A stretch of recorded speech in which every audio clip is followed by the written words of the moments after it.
Eu só vou, antes disso, tem algumas pessoas que estão com dificuldade de renomear.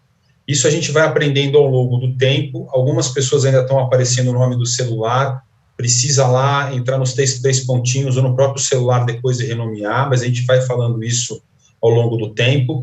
E quem entrar na sala e não habilitar pelo celular, habilitar o Zoom, ler o áudio, ele não vai conseguir ouvir. Não sabe quando a pessoa entra, que ela tem que dar assim para o sistema poder ler o áudio, imagem, essas coisas? A pessoa precisa aceitar isso, porque senão ela não consegue ouvir, tá bom? Então, ela tem que retornar, desconecta, retorna, e aí ela autoriza o Zoom a poder ouvir, né, e ver imagem do celular da pessoa, tá bom, pessoal? Michele, eu já permiti o compartilhamento, então tá contigo aí, boa aula. Obrigada, Coronel Beni, e a todo o grupo. Vamos em frente. Espera aí, deixa eu achar aqui.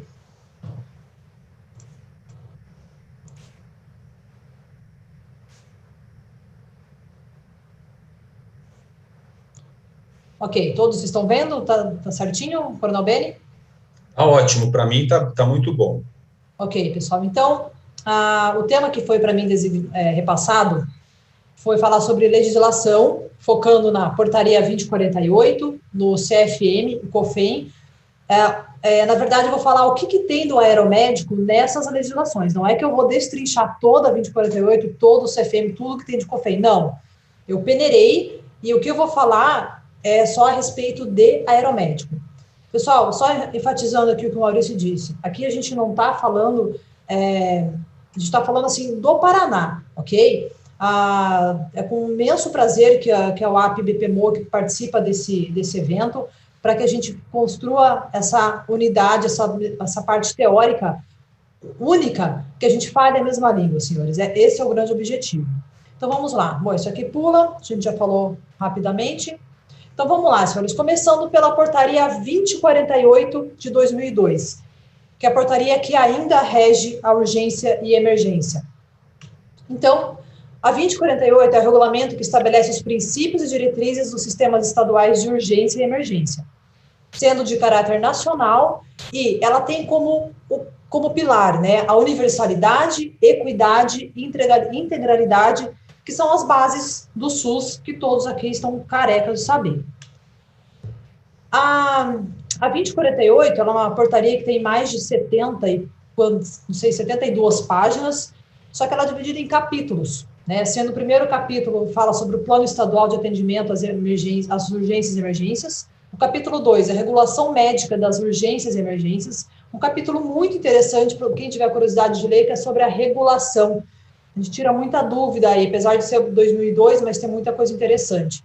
O capítulo 3 fala sobre atendimento pré-hospitalar fixo, indo desde as unidades básicas até hospitais terciários. Capítulo 4, que é o que a gente vai destrinchar um pouquinho relacionado ao aeromédico, que é o atendimento pré-hospitalar móvel. Capítulo 5, atendimento hospitalar e unidades hospitalares de atendimento às urgências e emergências. O capítulo 6, que também a gente vai falar um pouquinho, são as transferências e transportes interhospitalar. E o capítulo 7, que são os núcleos de educação e urgências. Então, senhores, falando... Claro que eu vou, como eu falei para vocês, eu vou focar naquilo que está falando sobre aeromédico. Então, eu vou partir direto para o capítulo 4, quando fala de atendimento pré-hospitalar móvel, que é o nosso foco, né? Então, qual é o princípio, né? A chegada precoce, a vítima que sofreu um agravo, seja de natureza clínica, cirúrgica, traumática, até psiquiátrica, né? O objetivo é prestar um atendimento e ou transporte adequado a um serviço de saúde devidamente hierarquizado e integrado ao SUS. Esse é o nosso compromisso no atendimento pré-hospitalar. Se divide ainda, são conceitos que estão na 2048, né? Então, o atendimento primário, aquele que o pedido de socorro ele é oriundo de um cidadão. O atendimento secundário é aquele que a solicitação parte de um serviço de saúde, ou seja, pode ser um serviço de menor porte para um serviço de maior porte. E o APH móvel, ele deve sempre, senhores, sempre estar vinculado a uma central de regulação, Citando como exemplo, a nossa aeronave, ela sempre vai decolar, sempre vai sair do chão a pedido de uma das regulações. No caso, aqui em Curitiba, que nós temos o 192 e o 193, sempre vai estar vinculado a uma das regulações. A aeronave nunca decola sem ser a pedido de uma regulação. Deve existir uma rede de comunicação entre a central, as ambulâncias e todos os serviços que recebem os pacientes. Aqui são só alguns exemplos, senhores, de atendimentos primários e secundários. Aqui o nosso colega, o doutor René, fazendo um transporte de um neonatal, fazendo um transporte secundário de um hospital de menor porte para de maior porte. Aqui no outro, no campo de futebol, que na região metropolitana são os nossos helipontos, né? E resgates primários ali, principalmente resgate em rodovias, área urbana, montanha, que é a nossa característica do serviço aqui. Com relação à equipe profissional, senhores, o que a 2048 nos fala? Que os oriundos da saúde, quais são? Como é que é formada essa equipe? É formado por um coordenador do serviço, um responsável técnico, um responsável de enfermagem, médicos reguladores, médicos intervencionistas, enfermeiros assistenciais e auxiliares e técnicos de enfermagem. Estes distribuídos, cada um nas suas devidas funções. E os não oriundos da saúde, que seria telefonista, auxiliar de regulação, né, o radiooperador, que recebe esses chamados, o condutor de veículo de urgência, no caso, veículos terrestres, aéreos e aquáticos, e ainda a equipe de segurança, que pode ser pela polícia militar, polícia rodoviária, outros profissionais, e também os bombeiros militares. No item 1.3, dentro ainda do capítulo 4, o que a 2048 fala sobre a capacitação específica dos profissionais de transporte aeromédico? Então, senhores, por isso que vocês estão aqui, por isso que a gente está fazendo esse curso. Vocês vão sair sabendo de tudo o que está sendo falado, o que está sendo exigido aqui na 2048, que é o quê? Noções de aeronáutica e fisiologia de voo. Claro, vocês já sabem, né? Mas, assim, o curso vai formalizar todo esse conhecimento de vocês.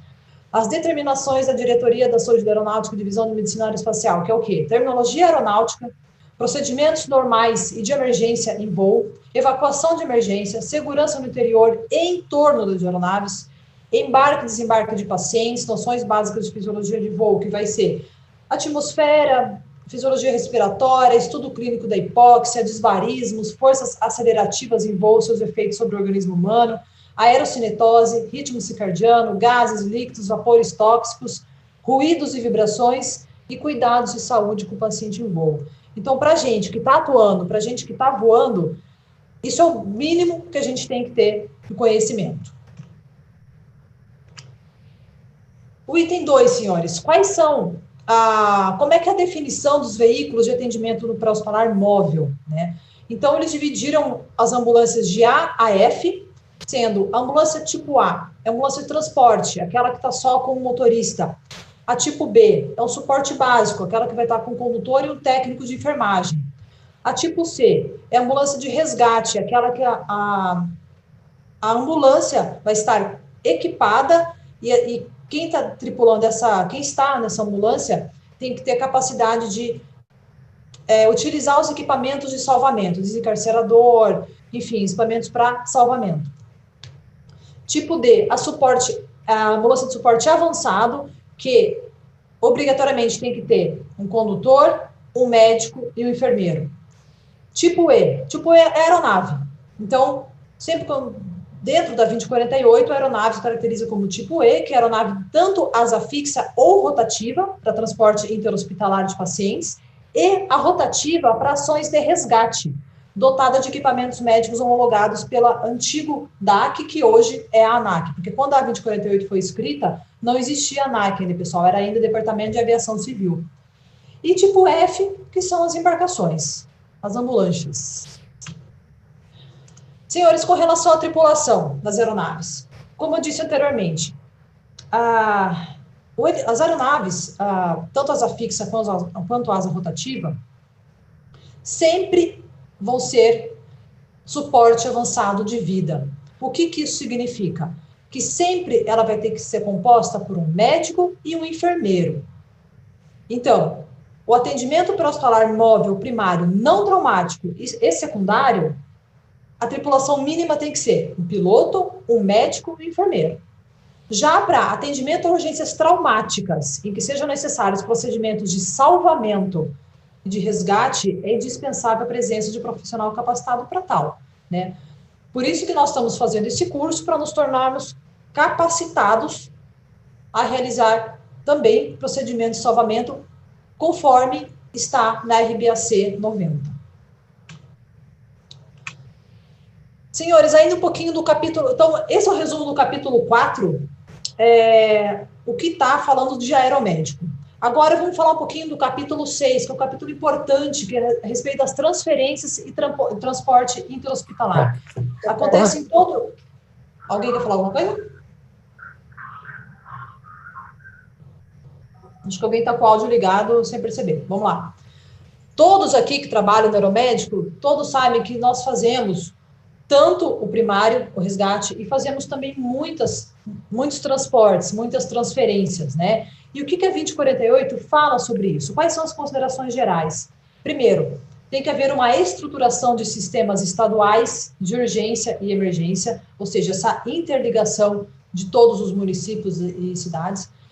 A universalidade, a integralidade, a equidade, que é a base do SUS, e serviços especializados de maior complexidade sempre vão ser a referência para um ou mais municípios de menor porte. As regionais possuem ali o seu município que apresenta o hospital que tem a maior complexidade e onde vão ser drenados esses doentes do seu entorno. Senhores, para que ocorra uma transferência, sempre deve se partir de um médico regulador da Central de Regulação de Urgências, né? Aquilo que eu citei anteriormente. A aeronave vai, independente da atividade que vai ser feita, vai ser sempre vinculada a uma regulação, seja o 92, o 93, Central de Leitos, enfim, sempre tem que estar, tem que ter esse vínculo, né? Aquilo que eu comentei com os senhores, o capítulo 2, que fala da regulação, capítulo bastante interessante, da 2048. As centrais com abrangência local-regional, de acordo com os pactos de referência e mecanismos de financiamento estabelecidos pelo SUS. Aquilo que eu falei, os centros eles estão distribuídos de forma que tenha um município de maior porte, sendo a base para os municípios satélites. Com relação à conceituação, senhores, então a transferência de pacientes de serviço de saúde de menor complexidade para referências de maior complexidade, seja para elucidação diagnóstica, internação clínica, cirúrgica ou unidade de terapia intensiva, sempre que as condições locais de atendimento combinadas à avaliação clínica de cada paciente assim exigirem, né? Então, o paciente, é um direito do paciente, isso aí o critério da universalidade, ele tem direito a um serviço que possa assistir de forma adequada à sua necessidade. Quanto ao transporte aeromédico, senhores, bom, vocês também sabem, estão carecas de saber com relação à asa rotativa, né? A asa rotativa nos permite uma intervenção rápida quando o terrestre é demorado. E, além disso, termos acesso a locais que, com asa fixa e com o terrestre, às vezes não é possível, né? E a asa fixa, que é possível transportar os doentes de grandes distâncias em um intervalo de tempo aceitável. Eu vou aqui falar uma frase que o Gerhard falou numa aula, num dos cursos do Ground School, mas nada contra a asa fixa, muito pelo contrário. Mas assim, enquanto a asa fixa passa, a asa rotativa pousa e salva. Mas eu achei bonita essa frase, eu quis falar de novo. E sempre que tanto a asa rotativa, a asa fixa, sempre vai estar integrada ao sistema de atendimento pré-hospitalar e à central de regulação médica de urgência e emergência da região. Deve ser considerado sempre como modalidade de suporte avançado. Isso eu vou reforçar sempre, senhores. Sempre vai ser médico e enfermeiro. Algumas diretrizes técnicas, senhores, dentro dessas transferências, né? Então, quais são as responsabilidades, as atribuições do médico solicitante? Então, a decisão de transferir um paciente grave é estritamente médica. Por quê? Porque nós não podemos agravar o estado do paciente, nós temos que garantir a sua estabilidade e garantir o transporte com rapidez e segurança. Mas, puxa, eu sou médica reguladora, para que eu vou fazer um curso aí? Por que eu vou conhecer sobre aeromédico? Para que eu vou fazer o Ground School? Por quê? Porque eu tenho que decidir qual é o melhor transporte para esse doente. Se eu não tenho conhecimento de qual a melhor maneira de transportar esse doente, eu não vou estar oferecendo o melhor para ele. Então, veja a importância que o médico regulador tem, a abrangência que o médico regulador tem para decidir o destino desse doente. Então, olha a importância do conhecimento, principalmente da fisiologia, das alterações relacionadas aos gases, enfim, que não só quem voa precisa conhecer. Com relação às responsabilidades do médico regulador também. Desculpa, ali eu falei de solicitante, mas o médico regulador agora, utilizar o conceito de vaga zero, definido no capítulo 2 do regulamento, também nos casos de regulações interhospitalares. Hoje a gente vive uma situação muito difícil, né, muito caótica devido à pandemia, e que esse vaga zero, meio que, pelo menos no nosso serviço, virou uma rotina, né? Os hospitais lotados, os hospitais cheios, mas, enfim, isso está na normativa e é o que tem sido feito para que esses pacientes entrem nos hospitais. Agora, as responsabilidades, né, a equipe de transporte, sempre acatar a determinação do médico regulador com relação ao tipo de ambulância, informar o médico regulador caso as condições clínicas do paciente no momento da recepção do mesmo para transporte não sejam condizentes com as informações que foram fornecidas ao médico regulador. Eu acho que todos já passaram por essa situação, né, a gente, principalmente na questão dos transportes, porque trauma primário, as informações sempre são truncadas, né, nem sempre as informações chegam de maneira muito clara, mas no caso dos transportes, a gente tenta buscar sempre o maior número de informação desse doente, mas nem sempre, quando a gente chega no local, é o que a gente recebeu, é o que a gente pegou por telefone. Então, a gente sempre tem que estar preparado para repassar para o médico regulador qual é a real situação e se esse transporte realmente vai ser possível ser feito. Tem que ser no tapete. E ainda com relação às responsabilidades do médico receptor, né, acatar a determinação do médico regulador, né, ele é a autoridade sanitária, sobre o encaminhamento, independente da existência de leitos ou não, naquele conceito de vaga zero, quando necessário. Senhores, então aqui, tudo que eu falei até agora foi um resumo, uma peneirada do que está na 2048, um pouquinho, algumas coisas a mais, porque se for ver só o aeromédico específico mesmo, não tem muita coisa. É aquilo que eu coloquei sobre os conceitos de fisiologia, o que deve saber, os tipos de ambulância, e alguns conceitos para a gente também saber a respeito das transferências. Agora eu vou falar um pouco para os senhores sobre as determinações aqui, as regulamentações do COFEM, que existem várias, né? O COFEM adora fazer resolução, e nós vamos perder um tempinho aqui sobre isso. Alguém quer comentar alguma coisa ou quer perguntar alguma coisa? Ou acrescentar alguma coisa, né? Estou falando com um monte de gente que sabe muita coisa e, enfim, também estou aqui para aprender.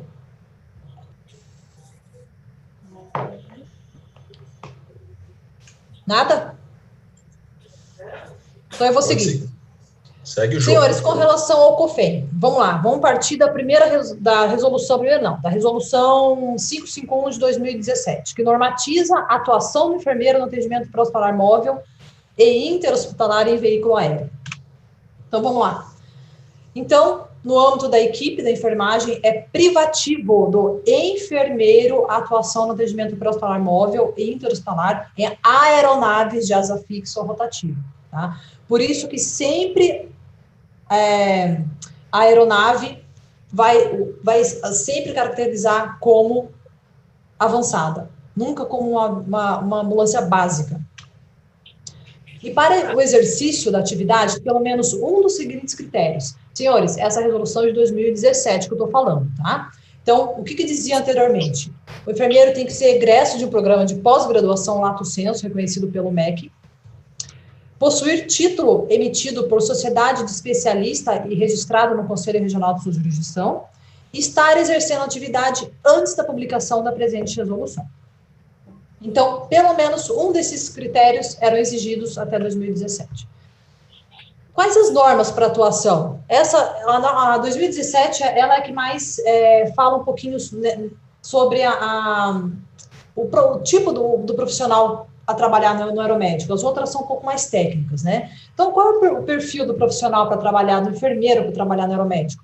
Primeiro, disposição pessoal, equilíbrio emocional, extremamente importante, autocontrole, capacidade física e mental. Os senhores sabem aqui que a gente, com relação à capacidade física, o quanto o aeromédico nos exige, né? Pousamos em locais afastados, descemos ribanceira, pulamos cerca, baixa altura, enfim.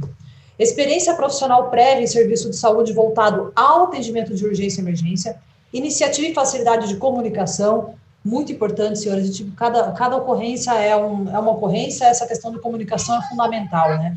Condicionamento físico para trabalhar em unidades móveis e capacidade de trabalhar em equipe, né? Temos que muitas vezes escutar algumas coisas que às vezes não concordamos, engolimos sapo, sim, mas é em prol do doente, em prol do paciente. Então, vamos engolir sapo, sim. Com relação a noções de aeronáutica e fisiologia de voo, que devem seguir as determinações na divisão de medicina aeroespacial, né? Então, noções de aeronáutica, terminologia aeronáutica, isso muito semelhante ao que fala na 2048. Procedimentos normais de emergência em voo, evacuação de emergência, segurança no interior e em torno da aeronave, embarque e desembarque de pacientes, noções básicas de fisiologia de voo. Isso aí tudo muito semelhante ao 2048. Com relação às atribuições do enfermeiro aeroespacial. Então, senhores, no pré-voo, conhecer equipamentos, realizar manobras de extração manual de vítimas. O enfermeiro tem que dominar todos os equipamentos que estão disponíveis para exercer o atendimento, né? Previsão, requisição e controle dos materiais e equipamentos utilizados nos procedimentos previstos. Preparar a aeronave com materiais e equipamentos conforme o quadro do paciente a ser transportado.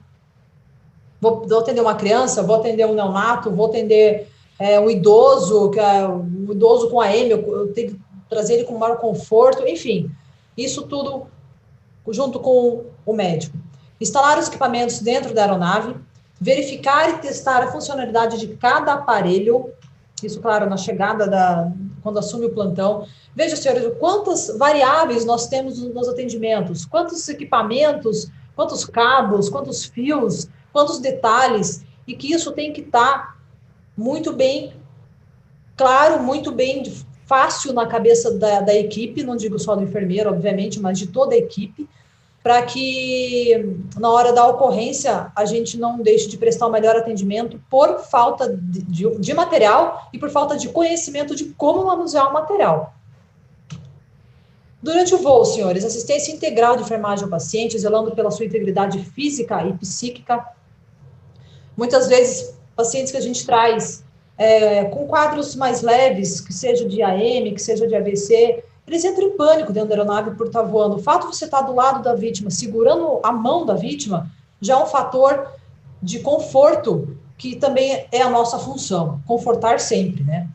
Assistir medicamentos prescritos ou constantes de protocolos institucionais, avaliar e sistematizar as prioridades do paciente, realizar o registro de enfermagem de forma objetiva, clara e precisa.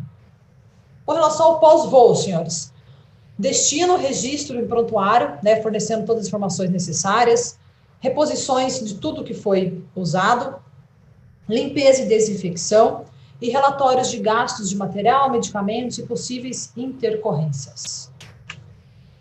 Pois é, daí o COFEM agora, em 2018, tem uma nova resolução, né? Então, ele atualiza, né, no âmbito dos conselhos regionais de enfermagem, os procedimentos para registro de títulos de pós-graduação, lato, estrito sensu, concedido a enfermeiros e aprova a lista de especialidades.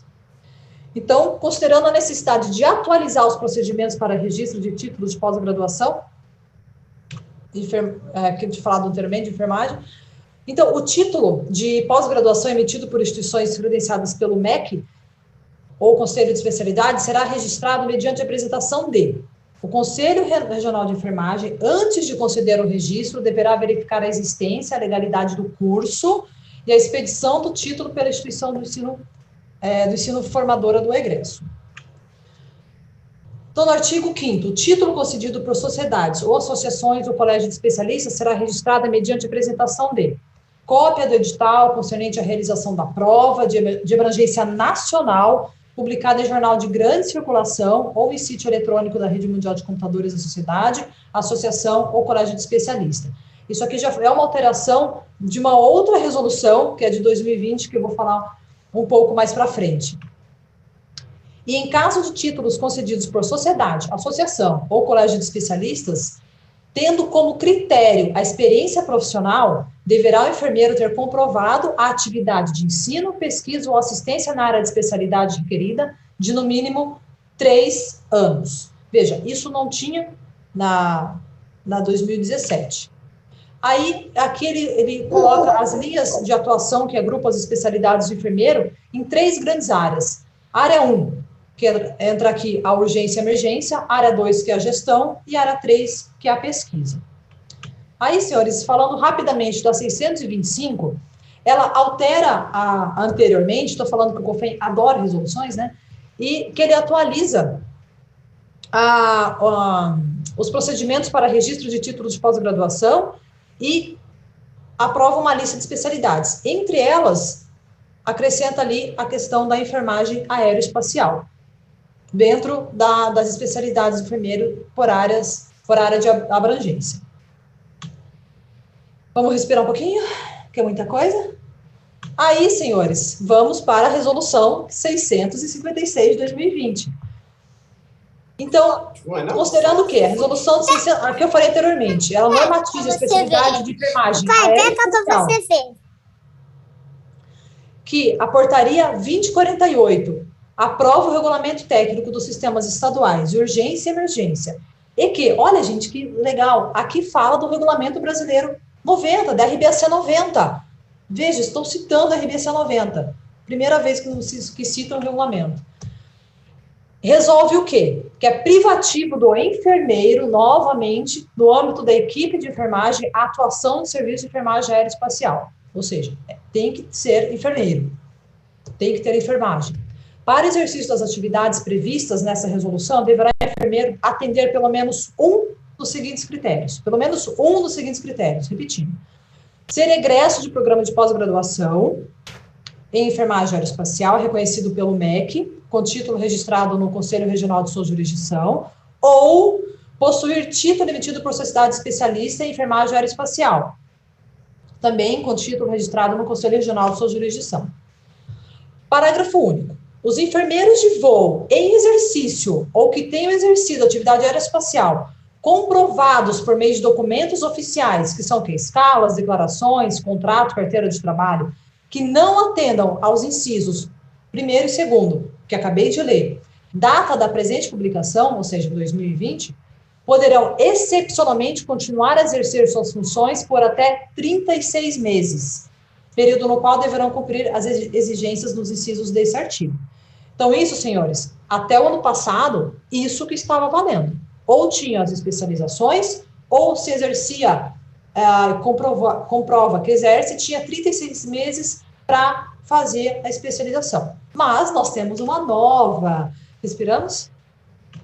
Temos mais uma resolução agora, que eu espero que com o tempo seja a última, que é a resolução agora de 2021, a 660.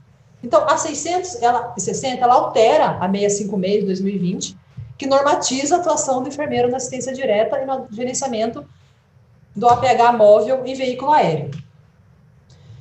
Então, substitui o parágrafo 3º pelos incisos 1º e 2º com as seguintes redações. Parágrafo 1º. Os enfermeiros de voo... Então, senhores, prestem atenção porque isso é que está vigente agora, né? Os enfermeiros de voo em exercício ou que tenham exercido atividade aeroespacial comprovados através de documentos oficiais, que nem eu falei anteriormente, escala, declaração, carteira de trabalho, e que não atendam ao 1º e 2º inciso, a data da presente publicação, poderão continuar a exercer as suas funções. Diferente do que dizia 2020, que tinham 36 meses para se adaptar à especialização. Parágrafo 2º. Os enfermeiros que venham a iniciar a atividade aeroespacial e que não atendam o disposto nesse artigo na data da presente publicação, excepcionalmente poderão exercer as funções por até 36 meses, período do qual deverão cumprir as exigências nos incisos 1º e 2º desse artigo.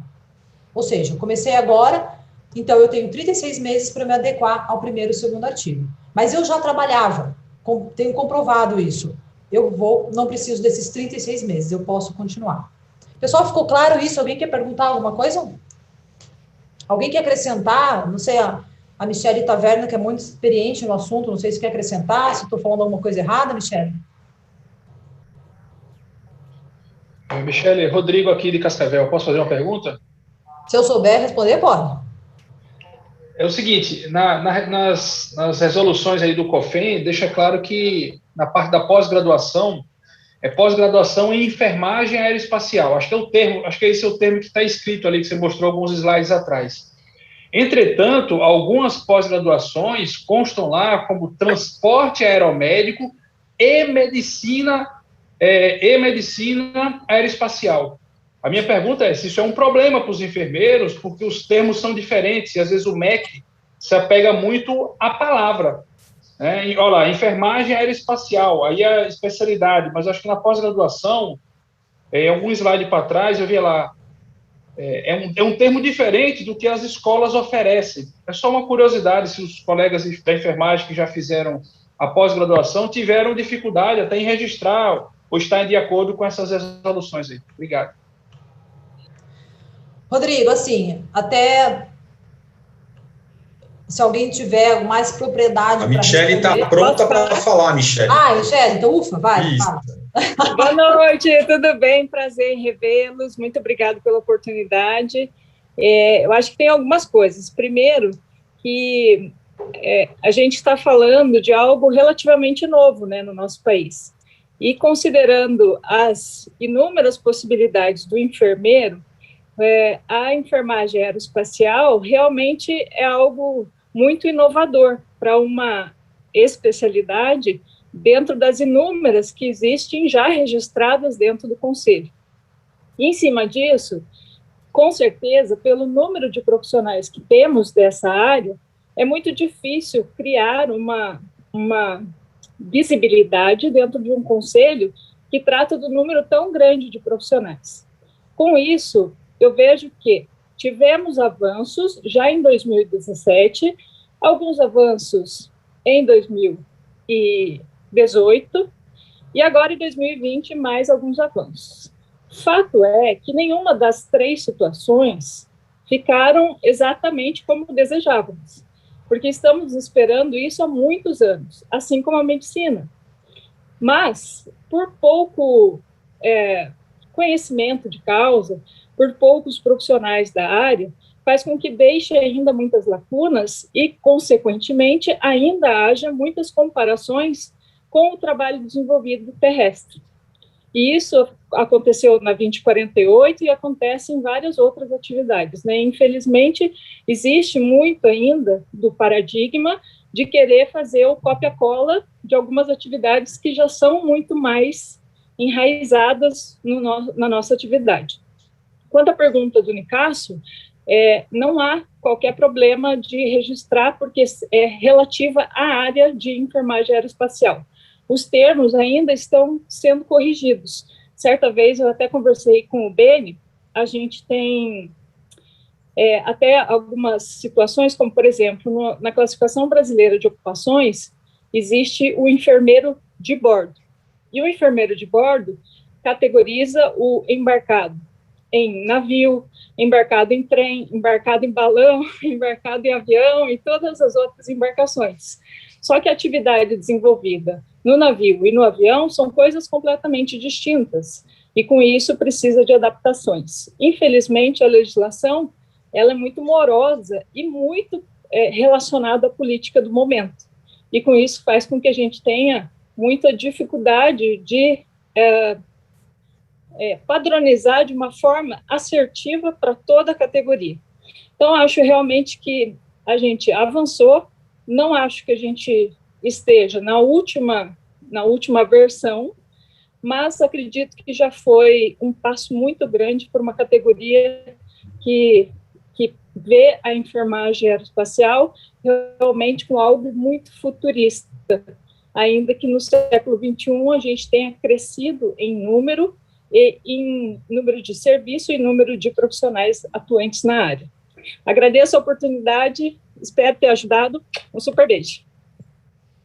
Obrigada, Michele. E também acrescentando assim, Michele, essa resolução de 2021, né, e eu acho que a questão da transporte, resgate aeromédico e enfermagem aeroespacial, o conteúdo programático é praticamente o mesmo, né? É uma questão de nomenclatura.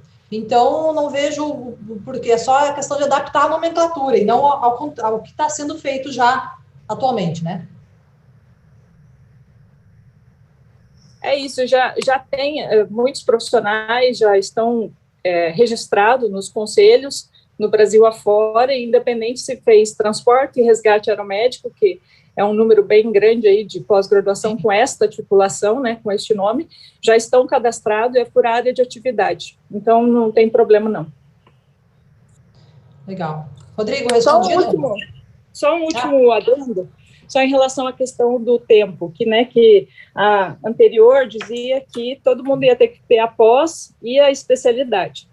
E a discussão, só para, de repente, colocar um pouquinho dos bastidores, não estou falando aqui representando o COFEM, de maneira nenhuma, mas acho que um pouquinho desse conhecimento ajuda a gente a entender qual foi o contexto da modificação para 2020. Que, como é muito nova a especialidade, teve muitos profissionais que embarcaram nessa atividade sem ter qualquer possibilidade de formação. As especialidades são relativamente recentes. 2010 para cá é que teve a oportunidade do enfermeiro fazer especialidade. Até então não existia. O que existia era paramédicos na Força Aérea, e existia na Gama Filho, se eu não me engano, no Rio de Janeiro, mas também era só paramédicos. Então, nessa fase de implantação de 2010 para frente, todos os enfermeiros que participaram de pós-graduações eram pessoas que não tinham a formação dentro da medicina aeroespacial, da enfermagem aeroespacial, transporte aeromédico, mas que pela sua vivência, sua experiência desde 1996, 92 para frente, eram pessoas que vieram dessa vivência e formaram, através de cursos e de experiência, os enfermeiros que, então, davam aulas nessas pós-graduações. E aí, por isso, é que, pelo notório saber, entendeu-se que não haveria como a gente discriminar essas pessoas a ponto de falar, olha, agora tudo que você sabia, que você ensinou, não serve para nada. Você vai ter que fazer a pós-graduação. E aí é por esse motivo que houve algumas discussões e o entendimento que não haveria como a gente discriminar ou desprezar o conhecimento desses colegas. Perfeito. Certo, Nicásio? Beleza. Alguém mais quer comentar alguma coisa? Obrigada, Michele. Então, vamos lá, pessoal, continuando. Ainda a respeito da resolução 2021, ele fala, na letra J do item 4 do anexo da resolução de 2020, ele fala aqui, ele mudou para a seguinte redação, que executar ações de salvamento terrestre em altura e aquático, desde que seja característica operacional do serviço, esteja capacitado e portando equipamentos de proteção individuais e coletivos específico para cada ação. Então, e quem vai nos capacitar com esse objetivo de fazer salvamento seria o curso que a gente está fazendo de operador de suporte médico, conforme exige a RBAC 90. Com relação à letra C do item 5, ainda 2020, é sobre a liberação para voo solo. Então, fala que a liberação do enfermeiro para voo solo somente deve ocorrer após validação pelo responsável técnico, devendo estar realizado de forma estruturada, registrada e posteriormente arquivada. Então, ou seja, uma exceção, de preferência, o enfermeiro sempre está acompanhado do médico. E vice-versa, que é o ideal. Senhores, então, com relação à COFEM, são essas normativas, são essas resoluções que agora, que estão vigentes, e se alguém quiser comentar mais alguma coisa, pode comentar, senão nós vamos falar um pouco do CFM. Michele, só esse último parágrafo, ele quer dizer que antigamente, até pouco tempo atrás, muitos serviços colocavam o enfermeiro para voar, já no primeiro voo, fazendo a atividade. O que ele quer dizer é que, para começar a voar agora, ele tem que ter passado por uma avaliação do responsável técnico, ou seja, ele tem que voar de sombra com o enfermeiro responsável técnico, ele tem que ser avaliado, essa avaliação tem que ser guardada para fiscalização do conselho.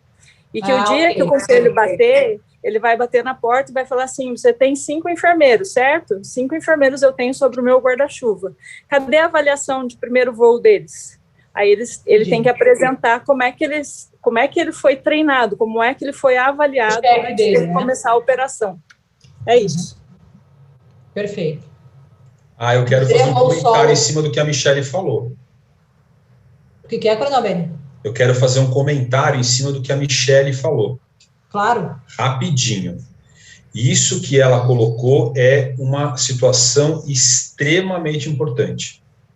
Fazendo uma analogia, para um comandante de aeronave, por exemplo, aonde eu voei, para ele assumir o comando de uma aeronave, além de todos os requisitos que ele tinha que ter com relação à hora de voo, habilitação e tudo mais, ele tinha que fazer um curso de voo avançado, ele tinha que fazer 10 voos avaliados.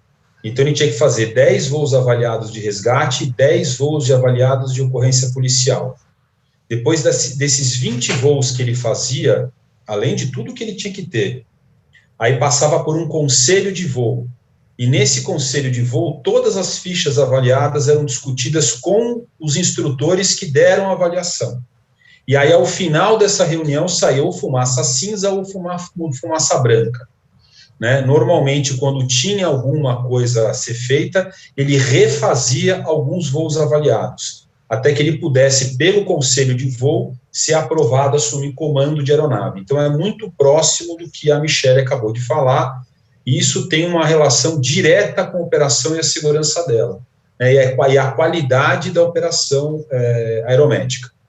Era só esse comentário que eu queria fazer, porque eu achei muito oportuno isso que a Michele colocou. Sim, sem dúvida. E quando a interpretação que eu fiz até quando fala solo, eu fiz um paralelo com o piloto que faz o voo solo, né? Antes dele faz esse cheque antes de começar, mas seria o enfermeiro, ele atuando sozinho, sem ser sombra, né? Legal. Então, vamos lá, gente. O CFM, ele é muito, tem menos coisas, enfim, não tem toda essa monte de resolução, mas vamos lá. Bom, considerando que o diagnóstico é um ato médico, né, que as ocorrências pré-hospitalares exigem um diagnóstico imediato e que, de acordo com o decreto, esses números todos aí, nenhum estabelecimento de assistência médica pode funcionar sem um responsável médico. Considerando que a terapêutica, orientações e condutas quanto ao tratamento, o Conselho Federal de Medicina ele deve regulamentar e normatizar as condições necessárias para o pleno e adequado funcionamento dos serviços pré-hospitalares. Então, no artigo 1º, né, quais são as resoluções? Ele diz que o sistema de atendimento pré-hospitalar ele é um serviço médico, composto por uma coordenação, regulação, supervisão direta, diagnóstico imediato e terapêutica. E qual que é a normatização da atividade na área de urgência e emergência na fase pré-hospitalar? Como é que funciona essa normatização? Então, chegada do atendimento, os primeiros minutos após ter ocorrido o agravo, a relação mínima é de uma ambulância para cada 100 mil habitantes, né, relação mínima, e a central de regulação, ela deve ser de fácil acesso ao público, com presença permanente 24 horas de médico regulador. Com relação à regulação médica, né, ela que deve julgar e decidir sobre a gravidade de um caso que está sendo comunicado por rádio ou telefone, a decisão gestora dos meios disponíveis, quais recursos serão utilizados para tal agravo, né? Lembrando que o médico regulador é autoridade sanitária, ou seja, ele que todos os demais acatam a decisão do médico regulador. Com relação à definição dos profissionais. Então, muito parecido do que está na 2048, né? Então, os profissionais não oriundos da área da saúde, que é o telefonista, o condutor, bombeiros, agentes de defesa civil, policiais, radiooperador, e os profissionais oriundos da área da saúde, que é o pessoal de enfermagem e emergência médica, o enfermeiro e o médico. Com relação ao perfil profissional e competências, assim como está também no COFEM, né, os requisitos gerais para todos os profissionais. Então, disposição pessoal para atividade, equilíbrio emocional e autocontrole, disposição para cumprir as ações orientadas, manter sigilo profissional, capacidade de trabalhar em equipe e treinamento e suporte básico de vida. Tá? Isso é muito parecido do que está no COFEM. Porém, senhores, no CFM não existem todas aquelas exigências específicas para o médico atuar no aeromédico. Eu não preciso ter a minha especialização em medicina aeroespacial ou transporte e resgate aeromédico para estar atuando. Né? Isso é o que diz, isso é o que nós temos hoje, não sou eu, Michele, que estou falando, isso é a nossa realidade. Porém, cada UAP tem as suas exigências, né? De quais profissionais ela vai contratar, quais as características desse profissional que ele tem que ter para estar atuando nessa UAP, né? E hoje, com a RBAC 90, em que é exigido o curso para todos os profissionais da saúde estarem atuando numa unidade aérea pública, acabou fazendo, de certa forma, uma seleção desses profissionais, né? Então, se a tua UAP exige que o teu profissional tenha experiência com pré-hospitalar, ou tenha experiência já em voo, enfim, isso fica a critério de cada um, mas todas têm que exigir a RBAC 90. Com relação ao conteúdo curricular, senhores, a capacitação para o início das atividades, né, em nível pré-hospitalar, é constituída de módulos básicos, né, para capacitação de telefonista, motorista, bombeiros militares, rodoviários, técnicos em emergência, enfim. E os módulos avançados, que é para capacitação de médicos e enfermeiros, e módulos comuns, que é a capacitação para todos os profissionais, contendo o mesmo conteúdo e carga horária. Com relação à avaliação, o CFM exige que seja feita uma avaliação dos profissionais submetidos aos cursos de capacitação, que deve ser formalizado, né? Deve-se priorizar o desempenho prático do aluno como critério fundamental, sem, porém, subvalorizar a avaliação teórica. Né, porque, querendo ou não, senhores, o pré-hospitalar exige muito da parte prática, né, mas como está escrito aqui, não desvalorizando a teórica, obviamente. Né. Com relação à certificação, a certificação dos profissionais atuantes do pré-hospitalar deve ser obtida através de centros de capacitação, né, que são constituídos sob coordenação das secretarias estaduais, municipais de saúde, envolvendo as escolas médicas e enfermagem locais. Senhores, com relação ao CFM, é somente isso, ele é muito breve, né? Alguns itens são parecidos com o do COFEM, mas ainda para o médico não tem a exigência. Quem sabe no futuro próximo isso passa a ser exigido. Digo, a RBAC já é exigido o curso, né, do operador de suporte médico, é exigido para as unidades aéreas públicas. Mas quem não é unidade aérea pública, não é exigido. Mas é exigido mesmo o que vai definir vai ser o contratador, quem vai contratar, né? E ponto final.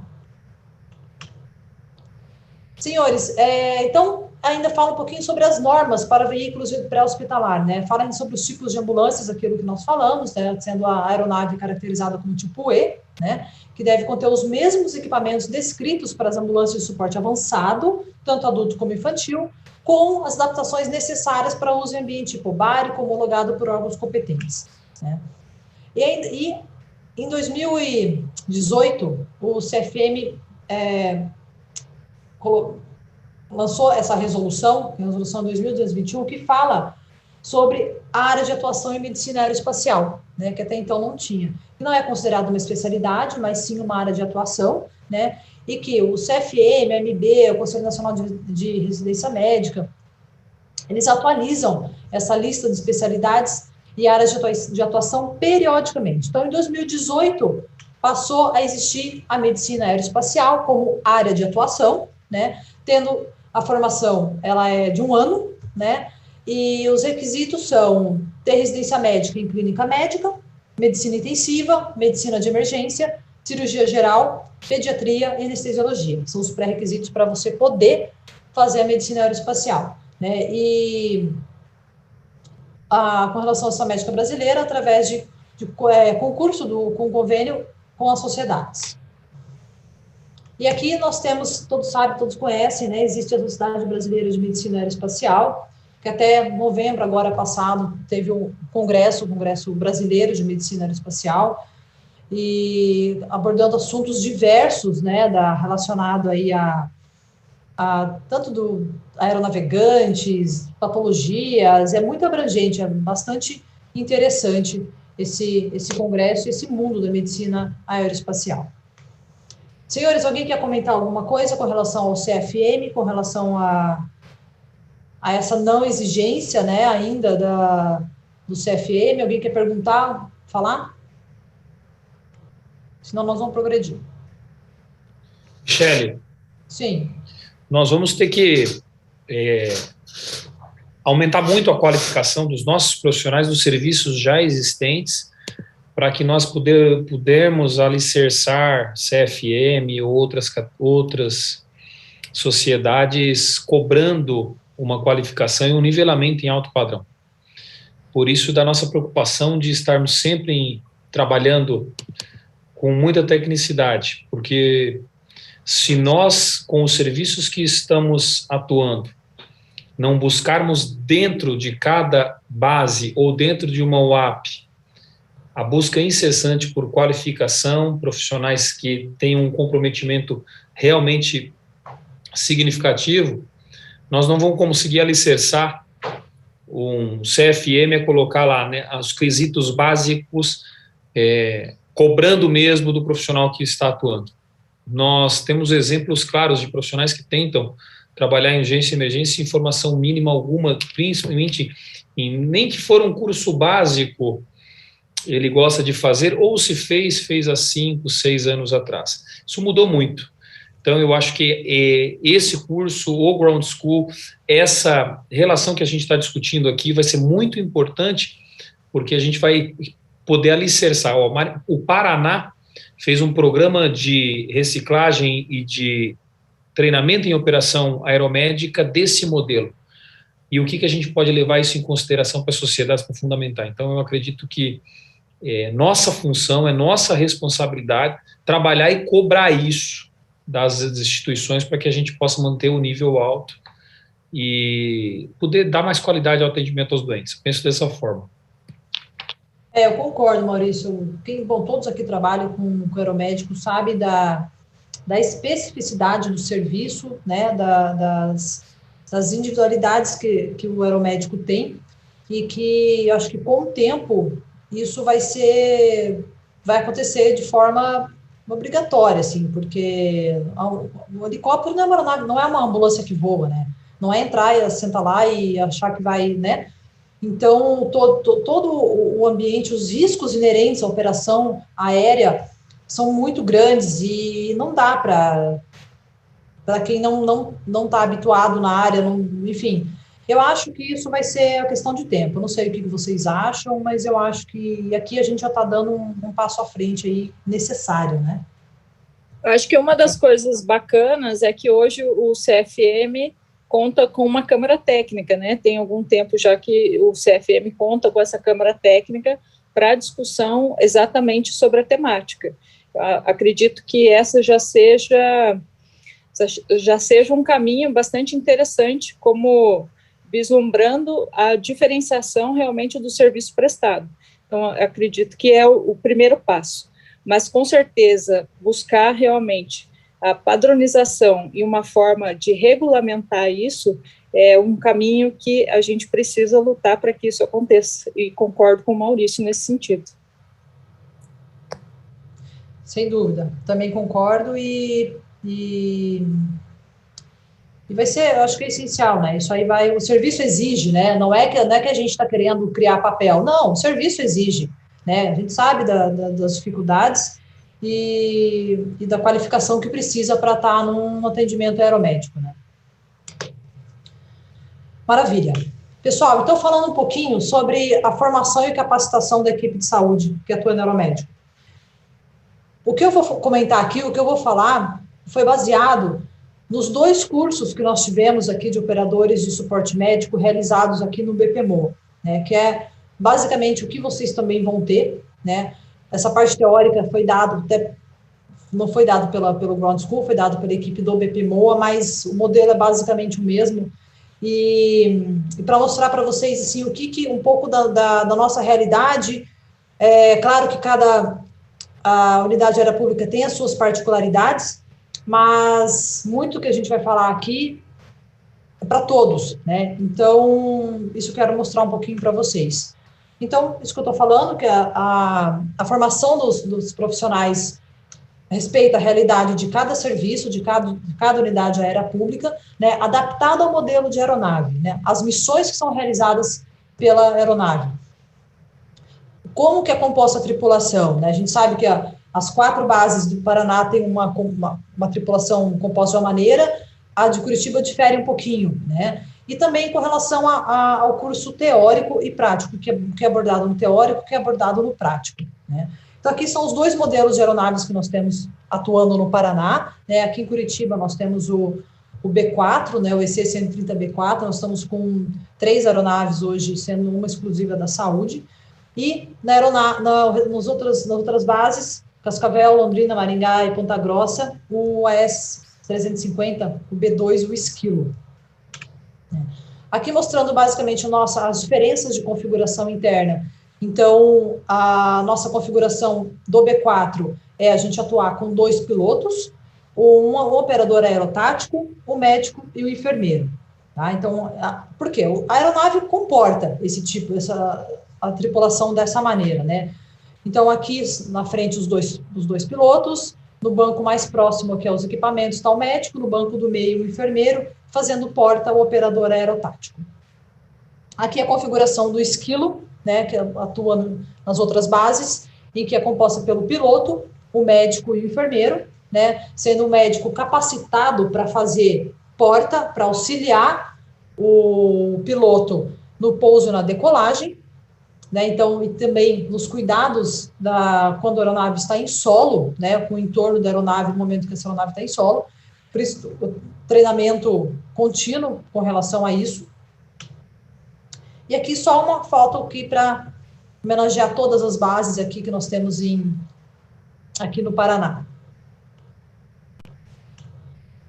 Senhores, com relação ao treinamento teórico, né? Então, aquilo que nós falamos, que está na 2048, as noções de aeronáutica e fisiologia de voo, a capacitação, né, em urgência e emergência das equipes de saúde, e o que a RBAC exige agora, que é o curso de capacitação de operador de suporte médico.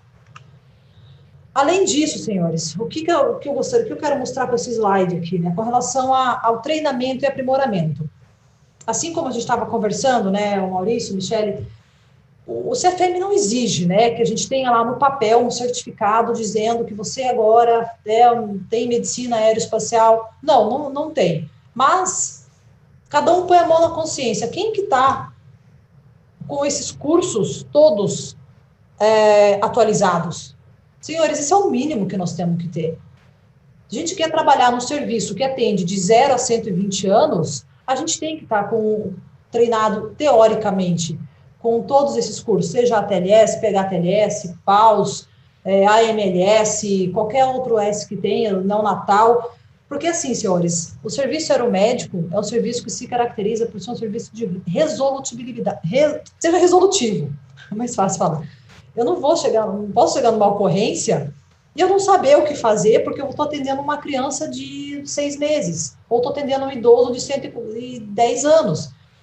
Senhores, a atividade, é inerente da atividade exigir essa nossa capacitação. Eu não preciso ter um papel dizendo que eu tenho medicina aeroespacial para eu poder voar. Ou ainda não tenho. Mas eu tenho que sim estar com a minha consciência tranquila de que eu estou com os meus treinamentos em dia, eu estou qualificado para atender todas as ocorrências que forem necessárias. Eu acho muito interessante, eu digo, a 2048 coloca atendimento primário e secundário, né?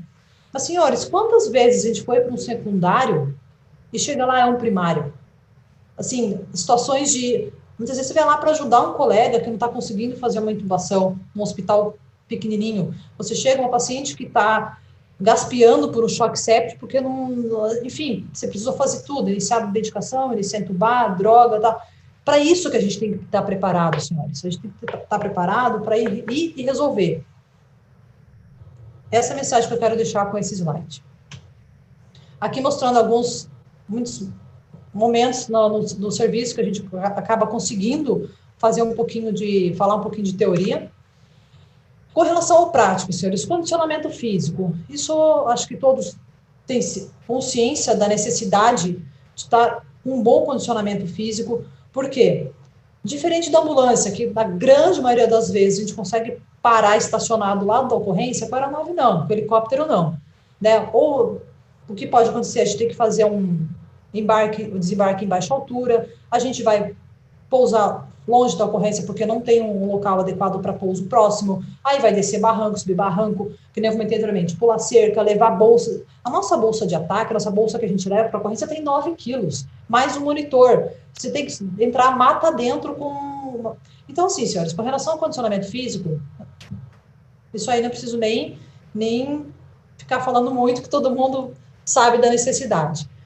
Com relação às particularidades de cada aeronave, né, ao embarque e desembarque dos pacientes, os materiais que são utilizados, como que eu vou proceder da minha UAP? Qual que é o meu POP? Meu não, né, da UAP. Qual que é o POP da UAP? Né, por onde eu entro, a cabeça vai aonde, o pé vai aonde? Isso tem que estar muito claro, muito fácil na cabeça de todo mundo e muito treinado. Isso não é a hora de chegar na ocorrência e ficar parado pensando. Não, isso tem que ser medular, isso só consegue através do treinamento, né? E, mais uma vez falando, a RBAC 90 que vai capacitar, né, vai nos tornar aí operadores, suporte médico, para que a gente possa atuar também em operações de resgate. Estou aqui mostrando alguns treinamentos que nós fazemos, né?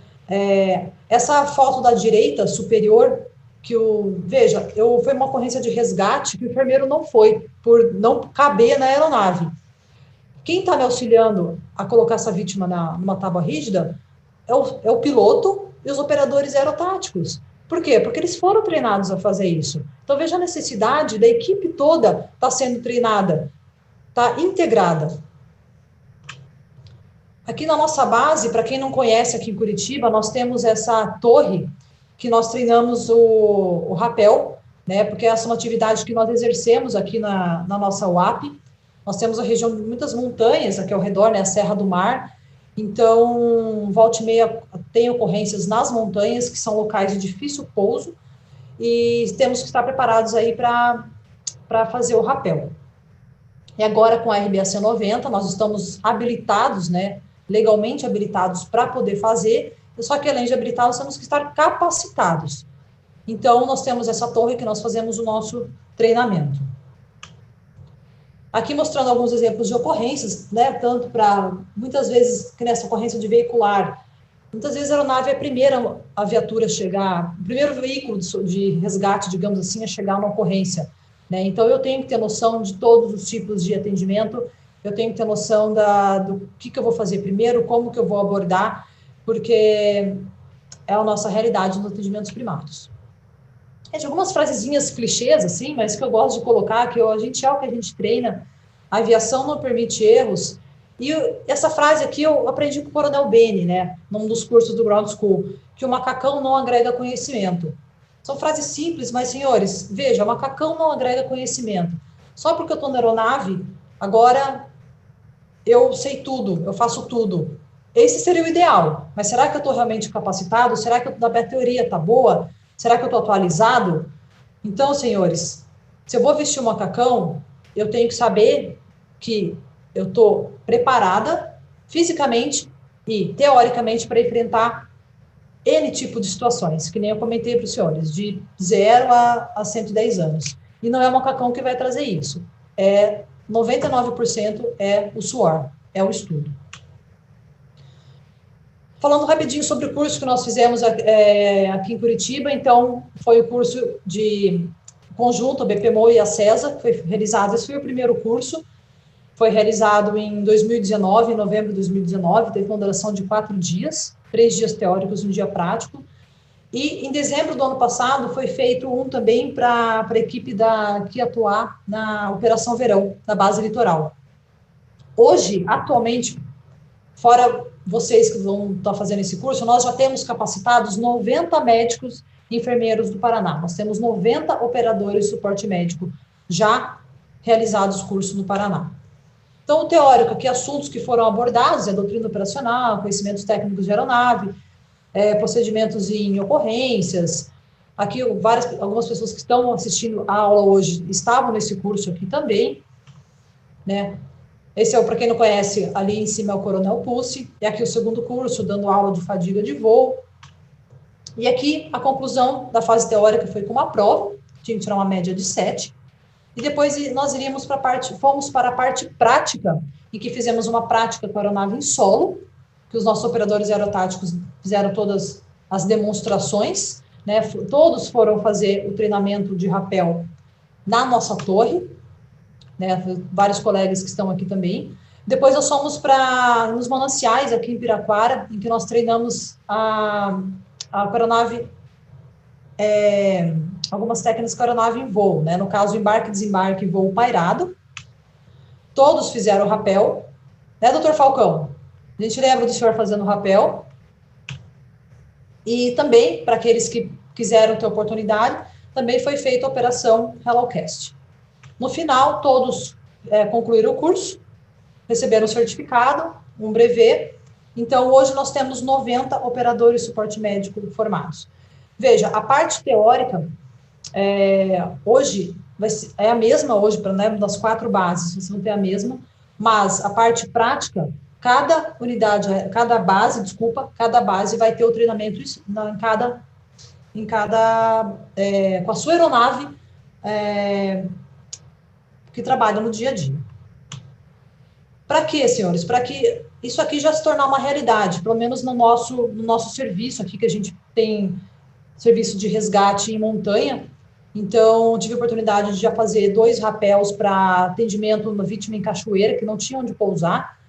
E através do curso, dessa capacitação, através da RBAC 90, agora a gente pode estar atuando já na cena em local restrito, prestando aí, diminuindo o tempo-resposta e fazendo atendimento já com a equipe da saúde em locais restritos. Aqui foi o nosso treinamento, o nosso refreshing, né, em novembro que a gente fez. E só colocando uma frase do Coronel Aguilar, que não somos melhores nem piores, apenas voamos. Ele fica feliz que coloca essa frase. E aqui um agradecimento em nome de toda a equipe do BPMOA, de todos os operadores de suporte médico que atuam aqui na Base Leste, e que estamos dispostos a dividir conhecimento, estamos dispostos que a nossa unidade aérea pública, junto com a unidade CESA, seja cada vez mais integrada, para que possamos dividir conhecimento, e com isso, senhores, o Paraná se fortalece, né? Nós somos uma unidade aérea, que é a unidade do Paraná, e cada um com suas características, mas que podemos juntos crescer cada vez mais. É isso, senhores. Aqui só as referências.